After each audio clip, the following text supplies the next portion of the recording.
Well, I want to start my message a little bit different than I usually start a message. I want to start my message by saying hi to my mom. My mom is in Winnipeg, Manitoba, Canada. I haven't seen her for about 3 years, and I know she's watching, and I want to say, hi, Mom, happy Mother's Day. Today I want to talk to you about a mother's heart. There are two characteristics of a mother's heart that I would like to focus on this morning. They are giving and loving. And these two characteristics are exemplified by a lady that we read about in the Old Testament. Some of you might not have heard this story before, but listen carefully because it's a wonderful story. It's the story of the Shunammite woman. And you say, what's a Shunammite woman? Well, a Shunammite woman is a woman who lived in a town called Shunem. So that's why she's a Shunammite. And her story is found in 2 Kings. It's in the Old Testament, 2 Kings chapter 4. And I'm going to start reading with verse 8 and read down to verse 17. This is the story of the prophet of God named Elisha. One day, Elisha went to Shunem, and a well-to-do woman was there who urged him to stay for a meal. So whenever he came by, he stopped there to eat. She said to her husband, I know that this man who often comes our way is a holy man of God. Let's make a small room on the roof and put in it a bed and a table, a chair, and a lamp for him. Then he can stay there whenever he comes to us. One day, when Elisha came, he went up to his room and lay there. He said to his servant Gehazi, call the Shunammite. So he called her, and she stood before him. Elisha said to him, tell her, you have gone to all this trouble for us. Now what can be done for you? Can we speak on your behalf to the king or the commander of the army?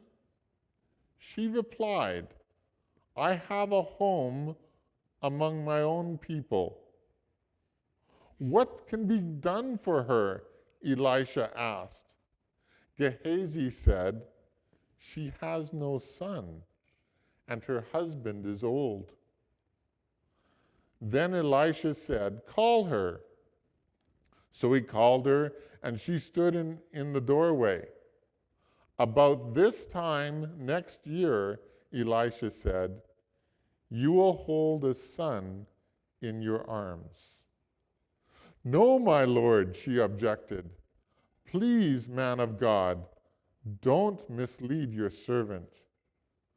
But the woman became pregnant, and the next year, about that same time, she gave birth to a son, just as Elisha had told her. May God bless this reading of his holy word. I want you to notice that this Shunammite woman was a giving woman. She was a woman that loved to give hospitality. Now, we kind of have to understand the situation that they were living in. There was a prophet named Elisha, and as part of his ministry as a prophet, he would travel around the countryside. And it just so happened that Shunem was a town about halfway between where Elisha lived and Mount Carmel, where Elisha did a lot of his ministry. So it's kind of a halfway point, and as Elisha was going from where he lived to the place where he ministered, he would rest often in the town called Shunem. And I want you to notice in verse 8 that this lady became a friend of the prophet Elisha. And she started her friendship, you know how? By offering Elisha a homemade meal. Ladies, you know something, don't you? The way to a man's heart is through his stomach. And that can even apply to a man of God. The way to Elisha's heart was through his stomach. And she was just being a generous, loving, caring hostess to Elisha. And she said, I want you to come over for a meal. There are ladies here who have made meals for us as staff members. There are ladies here who have been extremely generous to us. This is the kind of lady that the lady in Shunem was for Elisha. So she invited him to come for a meal, and this meal became the beginning of a regular event. Whenever he came through Shunem, he'd stop by for a meal. But that's not the end of the story. That's only where it starts. Not only did this lady want to care for him by giving him a meal, this lady says, we could do better than this. She realized that Elisha was a traveling man, and she realized that we could actually help him by giving him a place to rest. So she talked to her husband, and they decided that on their roof, and by the way, in that time, in that area, their roofs were flat. And she said, we could make another room on the roof of our house, and that could be known as a prophet's chamber, a place where the prophet could go up, and very often the stairs were on the outside of the house. A prophet could go upstairs and rest as he was traveling through town. He could come in for a meal and then go up to his room and rest. And they made sure that everything that a prophet would need would be there. They made sure that the room was furnished with a bed, a table, a chair, and a lamp. Just the practical necessities that a prophet would experience. And this man could stay there anytime he comes through. And her husband was agreeable. So he went up on the roof and he made this special place where the prophet could come and stay. And then anytime Elisha would come through, he would be able to go up and stay there in his special room. One day, when the prophet was up there trying to think of how grateful he was for what this couple had done for them, he talks to his servant Gehazi, and he says, what can we do for this lady? And as a prophet of God, he had access to some powerful people. He knew the governor. He knew the commander of the army. And he says he doesn't want to speak directly to the lady because in that culture, that would be an embarrassment. So he speaks to Gehazi for kind of a shield from a direct confrontation. But what he does is he says, I would like to give you a thank you love offering. I would like to appreciate what you've done. I'd like to give you some roses. What could be done for you that you would appreciate, that you would like to be appreciated? Ladies, do you like to be appreciated? Yeah. And you know what the lady's response was? She said, I dwell among my own people. What's that mean? What she meant by that was, I don't need to interfere with the governor. I don't need to interfere with the commander of the army. I'm a homebody. I don't want any big recognition, public recognition. I'm a homebody. I don't need any of that. And then Elisha says, okay, she doesn't want public recognition. How can we recognize her in a way that is acceptable for her? And Gehazi finds an answer. This is a lady who has a deep desire in her heart. And the deep desire in her heart is to have a child. Ladies, do any of you remember the time when you had a big desire in your heart to have children? That's what this lady was going through. She wanted a child probably more than anything else in the world. But she had a challenge. Her husband was old. Notice it doesn't say that she was old. In those days, it was very common for an older man to marry a younger woman. And the older man could become infertile, and then the younger woman would be kind of stuck without children. And that was her case. She wanted to have children, but her husband was too old, and she wasn't going to be unfaithful. Well, when the prophet heard about that, he knew God. And he knew that God would be willing to answer his prayer and give this lady her heart's desire. And he told Gehazi, his servant, to tell this lady, tell her that God cares about you, that he wants to supply what your heart desires, and he is going to give you a son. In fact, you're going to have a son by next year at this time. What every mother wants, this lady was going to have. She was going to have a son. But do you know how unbelievable it was? It was so unbelievable that she said to the prophet, now don't mislead me. Don't lead me on to believe something that's not really going to happen. Don't lie to me. That's what she said. And he said, I'm not lying to you.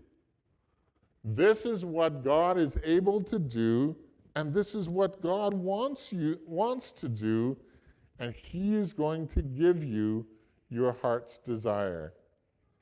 So what do we see from this story? First of all, we see a gracious generosity on the part of this lady. She was just a gracious hostess. We also see that she valued this prophet and the word of God that he would speak. We also see that when somebody is gracious, when someone is generous, when somebody is kind towards you, people's response, a proper response, is to be filled with gratitude. Let me put it this way. Why do we have Mother's Day? We have Mother's Day because we as a society have recognized that mothers have been very good to us. Mothers have given us their best. They have prayed for us. They have taken care of our needs. They have kissed our owies. These mothers have done such gracious things to us, and we simply want to turn around and say thank you. Gracious generosity on behalf of our mothers calls for an act of gratitude for the whole nation. We want to say thank you. And that's a parallel that I see in our story here. But one of the ways to say thank you that Elisha saw was the best way to say thank you for the generosity and the care of this lady was to ask God to meet her heart's desire. And guess what? God did exactly that. He gave this lady a baby boy. After she gets this baby boy, the story skips a little bit. And we don't hear about what happened to this baby for about the first 10 years of his life. But after 10 years, the story continues, and I want to read for you, starting with verse 18. The child grew, and one day he went out to his father, who was with the reapers. He said to his father, "My head, my head!" His father told a servant, "Carry him to his mother." After the servant had lifted him up and carried him to his mother, the boy sat on her lap until noon, and then he died. He went up and laid him on the bed, or she went up and laid him on the bed of the man of God, then shut the door and went out. She called her husband and said, "Please send me one of the servants and a donkey so I can go to the man of God quickly and return." "Why go to him today?" he asked. "It's not the new moon or the Sabbath." "That's all right," she said. She saddled the donkey and said to her servant, "Lead on, don't slow down for me unless I tell you to." So she set out and came to the man of God at Mount Carmel. When he saw her in the distance, the man of God said to his servant Gehazi, "Look, there's the Shunammite. Run to meet her and ask her, 'Are you all right? Is your husband all right? Is your child all right?' 'Everything's all right,' she said. When she reached the man of God at the mountain, she took hold of his feet. Gehazi came over to push her away, but the man of God said, 'Leave her alone.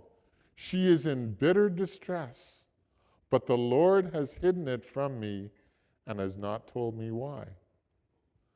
'Did I ask you for a son, my Lord?' she said. 'Didn't I tell you, don't raise my hopes?' Elisha said to Gehazi, 'Tuck your cloak into your belt. Take my staff in your hand and run.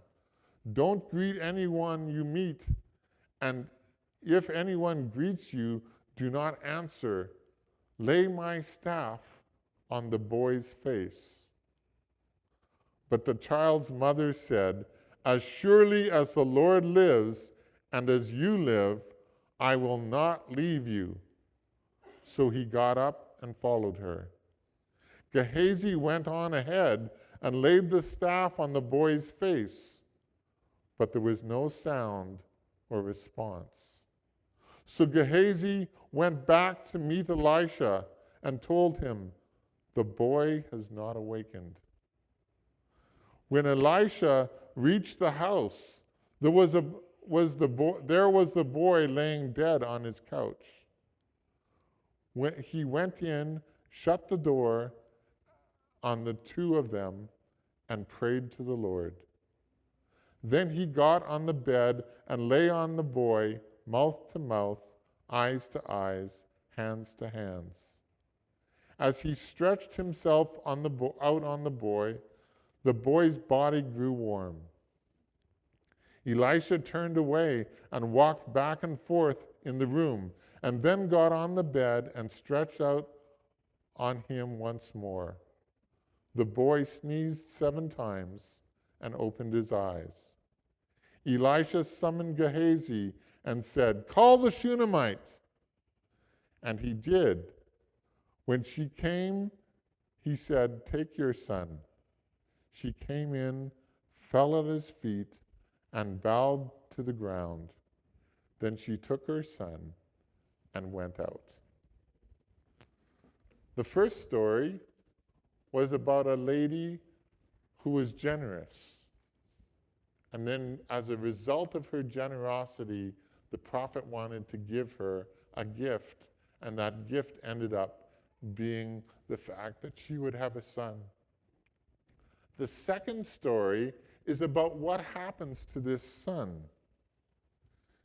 This lady had become not only a giver, but a lover.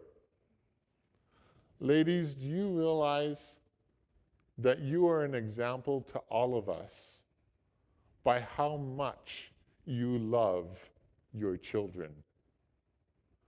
A really good mother will love her children more than life itself. That's what moms are like. And that's why we're paying tribute to moms today, because moms are not only givers, they're also lovers. And this lady loved her baby boy. And as this boy grows up, probably to be about 10 years old, she loves this child more than she loves her very own life. But as you know, children go through ups and downs, not only socially and emotionally and spiritually, but physically as well. And something happened to this young boy. We aren't totally sure what it was. Some say that he had a heat stroke. Others say that it's possibly an aneurysm. Whatever it was, he went to see his dad in the field, and he says, my head, something painful was happening. And before long, he lost control of his faculties, and he eventually died. So the child went out to the father, and the father was busy harvesting, and he's complaining about a physical problem. And the father asks his servant to take the boy to the mother. Isn't it true that even today, very often when a child is sick, they want mom? So the servant carried him to his mom, and the little boy dies on his mom's lap.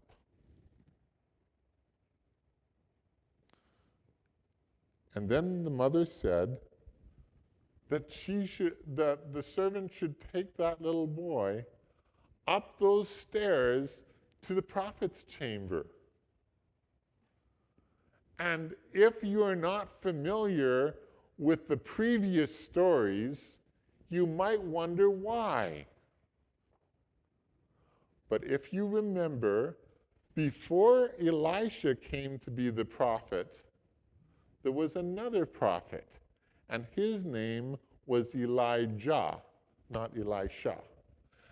And when you read the Old Testament, you come to 1 Kings chapter 17 and verses 17 and following, you find out that there was a widow woman who got a son who died, and Elijah stretches out on the son's body, and he comes back to life. So when this lady hears about her son dying, she says, put him on the bed that we made for the prophet, because if Elisha has the power of God that Elijah had, he would be able to raise my son from the dead, just like Elijah raised this other boy from the dead. To put the son on the prophet's bed was an act of faith by this mother. And then she said that she wanted to go and get the prophet, the man of God, find out where he was. And the father doesn't understand why. Do you notice what he says? It's not the full moon, it's not the new moon or the Sabbath. The new moon was the day when they went to the temple. The Sabbath was the day that they went to the temple. In other words, he was saying, woman, why do you want to go to church? It's not Sunday and it's not Easter. Why do you want to go to church? And the lady says, never mind, he doesn't get it. She says, told the servant, go run to the man of God. And when the man of God sees her coming, the man of God realizes that something is deeply concerning this lady.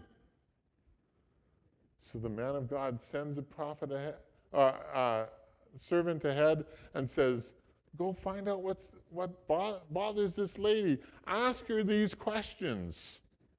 Is it all right with you? Is it all right with your husband? Is it all right with your son? Are things all right?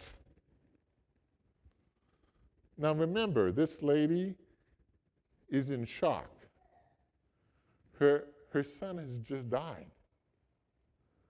And now somebody's coming and saying, how you doing? And the lady says, everything's all right. Guys, question for you. Have you ever asked your wife, how's it going? Is everything all right? And have they ever said, yeah, things are fine, when they really weren't? Sometimes ladies do that.